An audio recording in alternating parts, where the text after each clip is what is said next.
If you've ever thought about self-publishing your coloring book on Amazon KDP, then it's possible you've fallen down the rabbit hole of copyright. One minute you're excited about your new book idea, then the next minute you're reading articles about copyright registration, ISBNs, trademarks, intellectual property, publishing rights, and a bunch of other legal terms that seem scary or just confusing. And before long, you're sitting there wondering, am I about to do something wrong? Am I about to accidentally break a rule? Can someone steal my work? What if Amazon asks me for proof that I own my illustrations?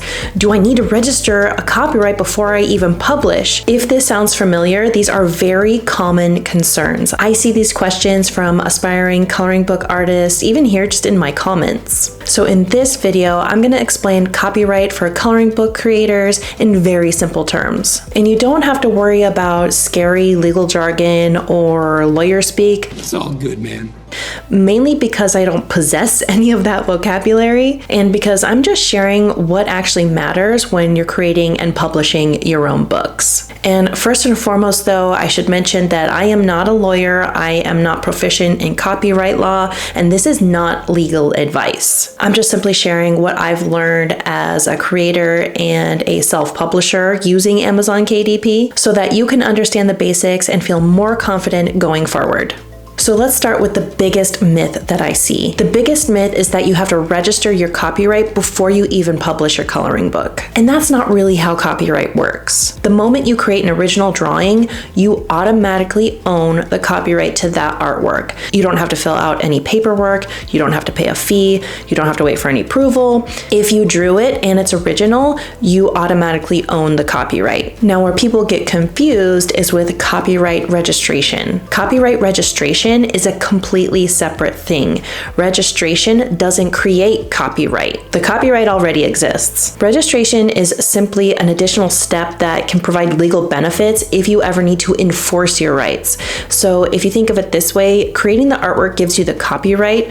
Registering the copyright is an additional documentation. These are two different things. And I think understanding that distinction immediately removes a lot of anxiety that creators have. At least I think it should. I know a lot of people think they're doing something wrong if they haven't registered anything yet, when in reality, they already created protected original work. So the next question is, should you register your copyright for your coloring book? And the answer is, it really depends. Some creators register their books, some creators register large collections of their artwork, and many creators never register anything at all. And I'm not here to tell you what you should do, I'm just here to explain the basics. What I can tell you is that most independent coloring book creators are focused on creating books, building a catalog, improving their artwork, and growing their audience. They're not usually filing copyright paperwork every time they finish a coloring page. So if you've been stressing out because you've never registered a piece of artwork that you've made, take a deep breath, it's okay.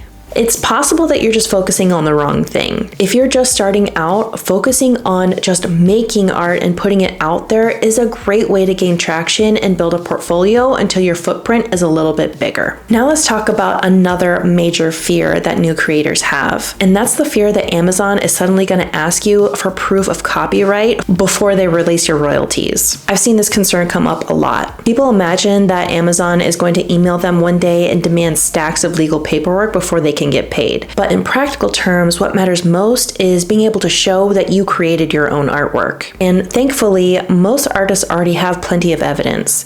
You have your original sketches, your original Procreate files, your Photoshop files, your Affinity files, your draft versions, your exported artwork, your project backups, your timestamps, your screen recordings, time-lapse videos, and even sketches in your sketchbook. All of these things demonstrate that you made your own artwork. So in other words, keep your receipts. Don't erase your creative history, because those files are far more useful than people realize. Now let's shift gears a little bit and talk about what actually could get creators in trouble. Because truthfully, I think this is where people should focus their attention. And it's not on copyright registration, it's not on legal paperwork, but making sure their artwork that they're publishing is actually original, and if there was source material used, that it was legal to use. So let's start with the biggest and most obvious one, and that would be tracing someone else's artwork. If you're tracing another artist's artwork and then publishing it in a coloring book,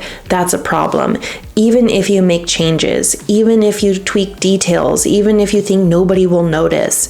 The safer approach is always to create your own artwork from the beginning. Now, the next biggest mistake is to use just generic images from Google or Instagram, or just source material that doesn't have licensing allowances attached to it. Just because an image appears in a Google search doesn't mean you can use it in your coloring book.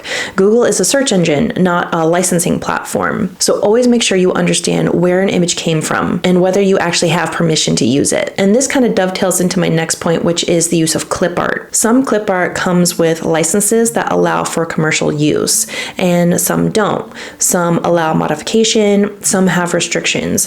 Always read the license and don't assume. I have a whole video where I share my strategy using royalty-free photos and reviewing the license from these websites, so definitely check that video out, and I will link it here in the description of this video. And then there's just copying another coloring book. This one's pretty obvious. Don't do that. But maybe it's not directly tracing it. Maybe it's not duplicating it exactly, but creating artwork that is obviously based on someone else's pages. This is where it's important to develop your own style, your own ideas, and your own creative voice, because that's what makes your book stand out anyway. And finally, one of the most dangerous assumptions new creators make is, well, I changed it a little, so now it's mine. Unfortunately, that's not how copyright works. Making small changes to someone else's work doesn't automatically transform it into your own original creation. The safest path and your biggest goal is to always create original artwork that you own yourself. So now let's tackle another topic that causes a lot of confusion, and that's ISBNs. If you've spent any amount of time researching self-publishing, you've probably encountered the ISBN question. Should you use Amazon's free ISBN, or should you buy your own? The short answer is this. For most first-time coloring book creators, the free ISBN from Amazon KDP is totally fine. It's simple, it's easy, it's free, and it gets the job done. Buying your own ISBN gives you additional control and allows you to be listed as the publisher. That's valuable for some creators, especially if they're building a publishing brand. But if you're publishing your very first coloring book, the free ISBN is usually a perfectly reasonable choice. Don't let ISBN anxiety stop you from publishing. Now, before we wrap up, there is one more distinction that I think is useful to understand, and that is the difference between copyright and trademark. These two things get mixed up constantly. Copyright protects creative works, your illustrations, your coloring pages, your book content. Trademark protects branding, your company name, your brand name, your logo, your identity in the marketplace. These are different tools designed for different purposes.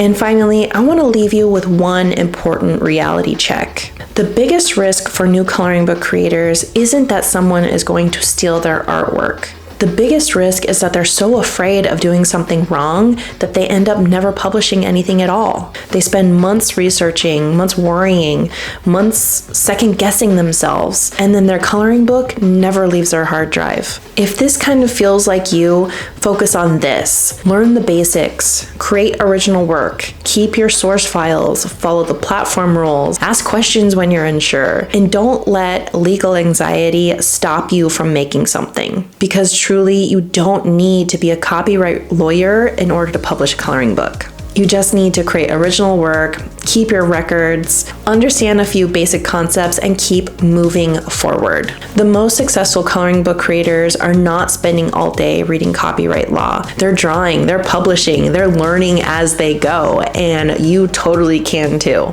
So thank you so much for watching, and I really hope that helped. And if you want to learn more about the process of making coloring pages and coloring books, you can watch any video from this playlist right here.